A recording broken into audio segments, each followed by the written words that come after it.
So have you been seeing more O approvals because of layoffs? So are you seeing more people apply for O1s, or are you seeing more O1 approvals? I have seen more people apply for O1s. I haven't looked at the figures, so I'm not sure what the figures are on filings from this year as compared to last year as compared to like 3 years ago. I've definitely seen higher approvals, and the government has even kind of released information that implies a higher approval rate.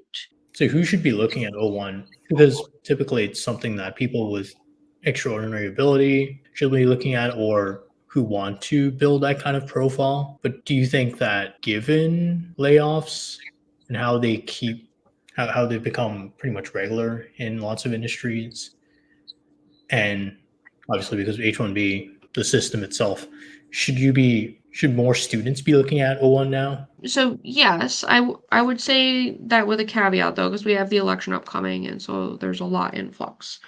Students should be generally aware of their options after school. So for people who are not in a STEM program, that usually means 1 year of work authorization and only 1 year to figure it out and get a new visa if you want to stay and work in the US. For students on STEM, that's 3 years, so it is quite a bit longer. But all students before they graduate should have an idea of what's available. So sometimes, I would say usually for university graduates, that includes the H-1B.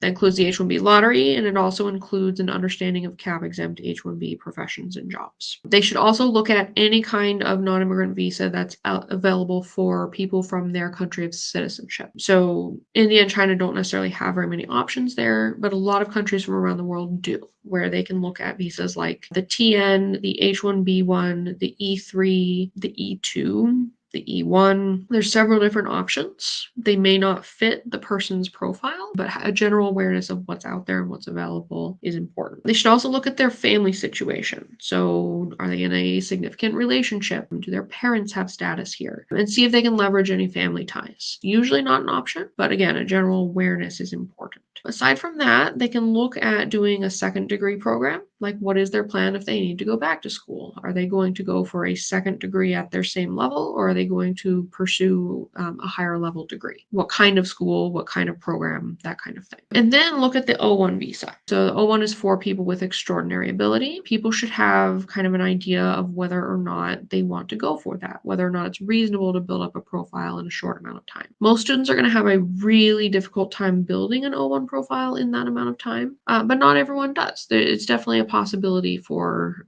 some people. For the O1, you do need to have kind of this general recognition of your expertise.